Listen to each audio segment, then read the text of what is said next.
They rejected my pool plans. I built a shark aquarium that shows on Google Earth. Have you ever been told no so many times that it lit a fire in you to do something outrageously bold?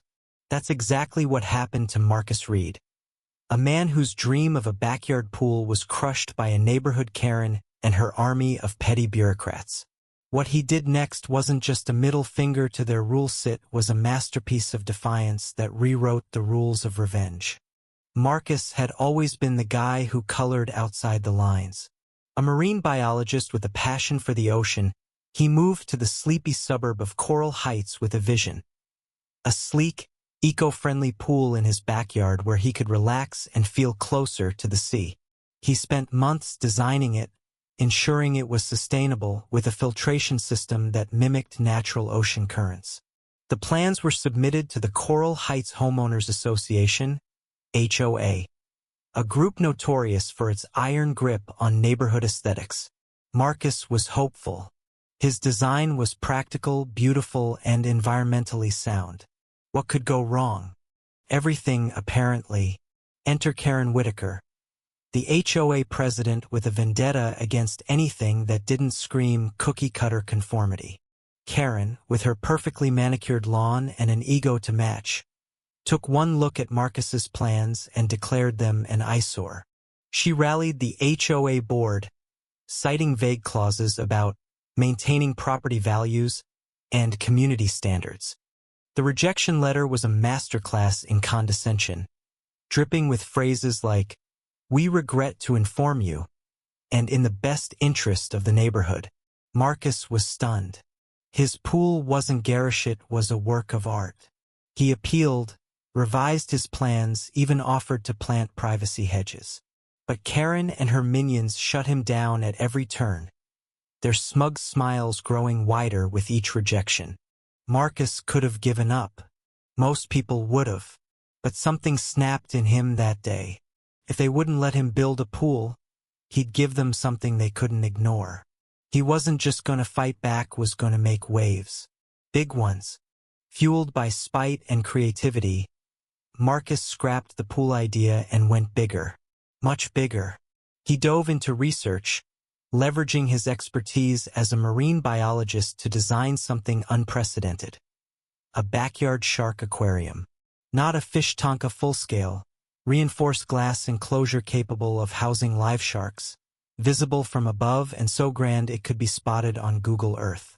It was ambitious, borderline insane, and completely within the bounds of local zoning laws, which he meticulously studied to ensure Karen couldn't touch him. The HOA had no jurisdiction over wildlife rehabilitation structures, a loophole Marcus exploited with glee. He secured permits through the county, partnered with a marine conservation group, and hired a team of engineers. The project would cost him his life savings, but Marcus didn't care. This wasn't about money, it was about proving a point. The construction began under the radar.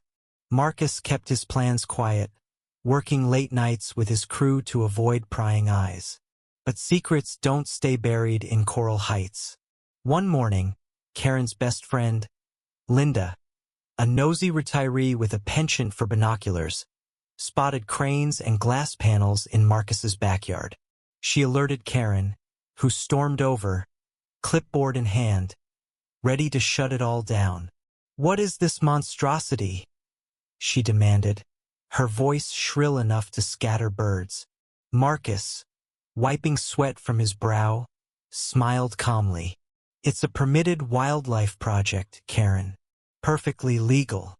Her face turned beet red as she rifled through her HOA handbook, searching for a violation. There was none. For the first time, Karen was powerless, and Marcus savored every second of her frustration. As the aquarium took shape, the neighborhood buzzed with rumors. Some thought Marcus was building a secret bunker. Others whispered about a crazy fish obsession. Then came the twist no one saw coming. Marcus's old college buddy, Javier, a documentary filmmaker with a flair for the dramatic, got wind of the project. Javier saw it as more than a backyard stunt. It was a story of rebellion, art, and nature. He convinced Marcus to let him film the process, turning it into a viral web series called Shark Guy vs. Suburbia. Suddenly, Marcus's project wasn't just local gossip. It was a global sensation. Clips of the aquarium's construction, interspersed with Karen's increasingly unhinged rants at HOA meetings, racked up millions of views. The internet crowned Marcus a hero, while Karen became the villain everyone loved to hate. The aquarium's completion was a spectacle.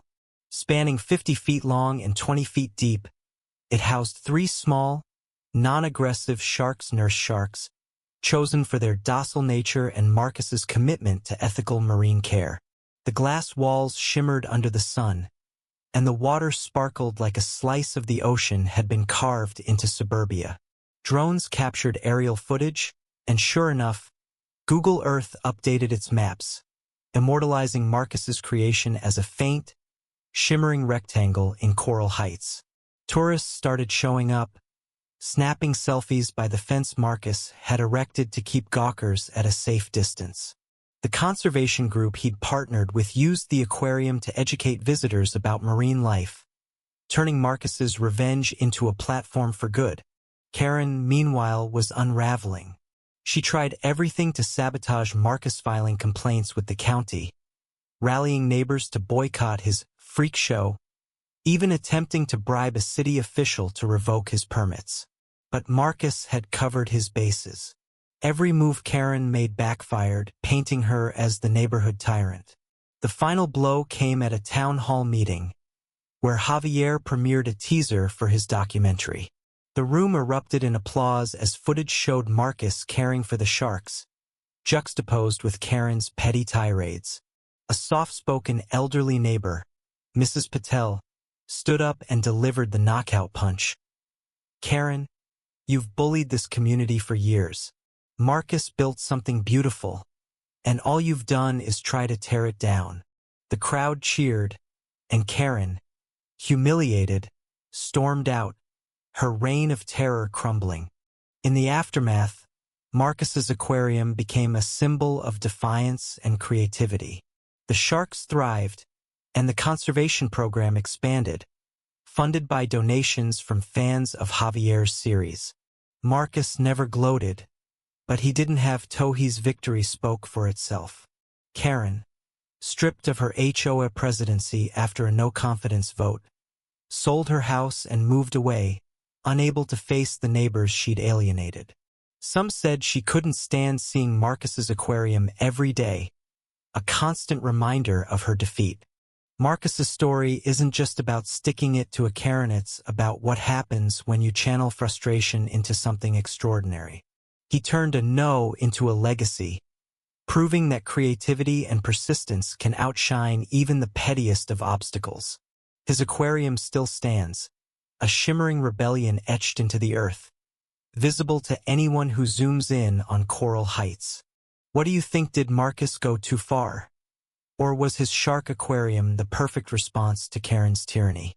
Share your thoughts below.